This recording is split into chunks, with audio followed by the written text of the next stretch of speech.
Hello, good morning. कसे आहात सगळे? आज सकाळी उठले, 8 वाजता खाली आले तर अजिबात ऊन नव्हतं. मग पुन्हा घरी गेले आणि पुन्हा 9:30 वाजता आले, तेव्हा कुठेतरी थोडंसं ऊन मिळालं. मग 9:30 वाजेपर्यंत आता बेबी उठलेली, मग तिला तयार केलं, अंघोळ घातली आणि मग खाली आले. खाली आल्यानंतर ती आपली तिची मस्तीमध्ये चाललेली, तोपर्यंत तिचे डॅडूसुद्धा खाली आलेले. ते त्यांना गाडीच्या कामासाठी थोडं बाहेर जायचं होतं, त्यामुळे ते पण तिला असं वाटलं बेबूला की तिला तिचं डॅडू भेटणार आहे इथे, म्हणून ती खूप मजेत आली. पण जेव्हा ती खाली आली तेव्हा कुठे डॅडूच दिसेना आणि तिला ना चांगलं लक्षात आहे गाडी कुठे उभी असते. ती तिथेच येऊन उभी राहिली आणि म्हणाली डॅडू नाही आहे. तर तिला जेव्हा दुसरे लोक गाडी काढून निघत होते त्यावेळेस तिला तिच्या डॅडूची खूप आठवण आली आणि ती म्हणाली डॅडू डॅडू. आणि आता खरंच ना, जेव्हा आपण दिवसभर सांभाळतो पण ह्यांना यांचा डॅडू म्हटलं की, आणि मला ती अशी रडायला लागल्यावर मला तिला समजवता येत नाही, ती खूपच रडते आणि तिला खूप काही सांगितल्यानंतर पण ती शांत बसत नाही. पण आता ना, पण आमच्याकडे चिप्स आणि कुरकुऱ्यांचं नाव घेतलं की आमचं रडायचं पूर्णपणे थांबतं. तर मग मी तेच केलं. मग आता चिप्स आणि कुरकुऱ्याचं नाव घेतलं. पण मी काय करते, ती जेव्हा अशी फार रडायला लागत असेल आणि ऐकत नसेल त्यावेळेसच तिला चिप्स आणि कुरकुऱ्याचं नाव घेते. कधीतरी देते, पण मी नेहमी देत नाही. आणि मग थोडंसं पुढे गेलं आणि तिला म्हटलं चल इथे बसूया, थोडंसं ऊन त्या ठिकाणीच लागतं, कारण की बिल्डिंगची ही पूर्वेकडची बाजू असल्यामुळे सकाळी ऊन तिथेच मिळतं. तर मग मी तिथे आलो, बसलो आणि बेबूला म्हटलं चल बसूया. तर ते तिच्या लक्षात होते की चिप्स आणि कुरकुरे, पण म्हटलं नको, आपण थोडा वेळ इथे बसून जाऊया. तोपर्यंत बेबूसोबत खेळणारे तिचे 2 फ्रेंड्स होते, बहीण भाऊ आहेत ते, आणि त्यांनी तिला आवाज दिला बेबू बेबू तू काय करते तिथे, असं म्हणून. पण म्हटलं ठीक आहे चल तू त्यांच्याशी बोल. पण तिला काय त्यांच्याशी बोलायचा मूडच नव्हता. आणि तिला ना इथे आलं की हे छोटे छोटे दगड जे पाण्यात टाकून तो आवाज ऐकायला तिला खूप आवडतं. पण तिचा त्यातही आज मूड नव्हता. ती फक्त पाण्याकडे बघत बसली. पण तोपर्यंत ती चिप्स आणि कुरकुरे आणि डॅडूला पण विसरली होती नशीब. आणि मग ती तिची मस्ती करायला लागली. बसली आणि तिला म्हटलं बस तिथे. तर तिला आवाज आला, ती बघायला लागली मागे आणि कशी मॉडेलसारखी बसली बघा ना. आणि ॲक्शन तर ॲक्टिंग बघा, तिच्या चेहऱ्याचं एक्सप्रेशन बघा. असंच एक्सप्रेशन देत राहते. आणि मग म्हटलं चल आता खूप वेळ बसलो, आता घरी जाऊया, काहीतरी खाऊया आपण. म्हणजे तिने खाल्लं होतं तसं पराठा, पण म्हटलं परत घरी जाऊया. आणि आता तिला कसं बसं, ती रेडी नव्हती पण तिला म्हणून कसं बसं तरी नेलं.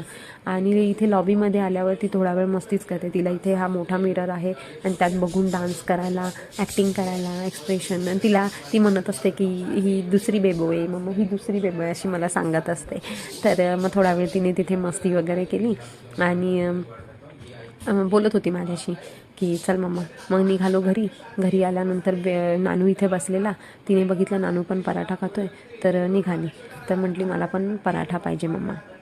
तर तिला पराठा दिला. मग थोडासा तो खात होती तोपर्यंत मग मी इथे ह्या चिमण्यांना बघत होते. चिमणे म्हणजे हे बजीस पॅरोट आहेत. एक तो जो ब्ल्यूवाला आहे ना तो मेल आहे आणि ही येल्लोवाली फिमेल आहे. तर आम्ही ब्ल्यूवाल्याचं नाव टिट्टू ठेवलं आहे, येल्लोवालीचं नाव सितारा आहे. ह्यांना सकाळी खायला वगैरे लागतं, असं बगरीसारखं काहीतरी असतं त्याला शेल असतात, म्हणजे ते शेल सोलून त्यातले दाणे खातात आणि पाणी द्यावं लागतं. नंतर मी किचनमध्ये आले. किचनमध्ये आल्यानंतर माझ्याकडे आवळे होते, 1.5 किलो तरी होते.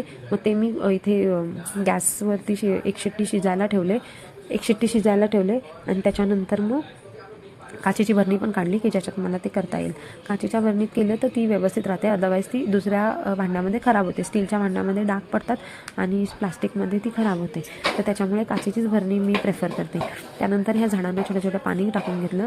कोरफडची कुंडी ॲक्च्युली खूप लहान झाली, आता मला मोठी कुंडी आणायची. मोठी कुंडी आणताना कसं मला मातीसुद्धा आणावी लागेल आणि ती माती मला लवकर इथे नर्सरीतूनच आणावं लागेल. त्यामुळे मी जेव्हा यांचे डॅडू असतील त्यावेळेसच बघेन आणायचं. नंतर इथे बेबोला भूक लागलेली, ती म्हटली मम्मा मला हे डाळिंब सोलून दे. तर ती अनार बोलते त्याला. म्हटलं चल तिला डाळिंब सोलून देते, मुलांना कशी सारखी भूक लागते. पण तिला ना सर्दी खोकला असल्यामुळे मी देत नव्हते, पण ती खूपच मला मागे लागली माझ्या की मला दे. आणि तिला खावंसं वाटत होतं, त्यामुळे थोडंसं ते छोटंसं होतं तर तिला दिलं. त्या दोघांनाही अर्धच दिलं, फार नाही दिलं, कारण की सर्दीमध्ये डॉक्टर पण सांगतात की तुम्ही फ्रूट्स वगैरे देऊ नका सध्या, त्याने पटकन सर्दी आणि खोकला होतो फ्रूट्सने. त्यामुळे मग थोडं दोघांना दिलं. इथे बेबोसोबत थोडा वेळ बसले, गप्पा मारल्या आणि मग तिला म्हटलं तर तू TV बघ आणि मी माझं काम आवरते. तर मी काम आवरायला लागले. मलासुद्धा ॲक्च्युली सर्दी झाली आहे, त्याच्यामुळे माझा पण आवाज थोडा बसलेलाच आहे. आणि इथे बेबो मला म्हणत होती की मला वाफ घ्यायची आहे. ती वाफेला म्हणते की वास घ्यायचा आहे. तर मी तिला ना साध्या आणि प्लेन पाण्याची वाफ देते हात ना, आणि जे आपण त्यावर थोडंसं ब्लँकेट अंगावर घेऊन आणि छान वाफ बसते. तिला फार जवळही बसावं लागत नाही याच्या, आणि पटकन काम होऊन जातं ह्याने. आणि तिला ते आवडतं त्याने वाफ घ्यायला. त्याच्यानंतर मी इथे आले, एक शिट्टी झाली होती, ते आवळे बाहेर काढले. आता हे आवळे थोडेसे थंड होऊन देते की जेणेकरून मला ॲटलीस्ट त्यांना हात लावता येईल आणि त्यातलं बी बाहेर काढता येईल. थोडेसे थंड होऊन दिलं. त्याच्यानंतर इथे जे आवळ्याचं शिजवलेलं पाणी होतं हे खूप खूप छान असतं, जे तुम्ही रोज 2-3 चमचे पिऊ पण शकता फ्रीजमध्ये ठेवल्यानंतर. आणि इथे मी गूळ कापून घेतला. गूळ थोडासा कापून घेतला, म्हणजे कसं 1-1.5 किलो आवळे आहेत माझ्याकडे. 1 किलो गूळ होता, मग मी 1 किलो नाही घेतला, 1 किलोमधला थोडासा ठेवला आणि बाकीचा यूज केला थोडासा रँडमली, म्हणजे अंदाजे तो घेतला. आणि त्याच्यानंतर ही काचेची भरणी पुसून घेतली. या काचेच्या भरणीमध्ये लेअर टाकायचे आपल्याला आता. मग हे लेअर वाईज टाकून घेतलं. थोडे आवळे, थोडा गूळ, थोडे आवळे थोडा गूळ, अशा पद्धतीने बघा. मग हे आपल्याला झाकण लावून ठेवून द्यायचे. 3 दिवस हे असं राहणार, पण मध्ये मध्ये आपल्याला ह्याला हलवायचं आहे, खालीवर करायचे आहेत आवळे, चमचाने करायचे. आणि बस हे 3 दिवस ठेवल्यानंतर 4थ्या दिवशी आपल्याला बाहेर काढून हे उन्हात वाळवायचे. उन्हात पण वाळतं, ऊन नसेल तर आपण फॅन खाली सुद्धा ह्याला ड्राय करू शकतो.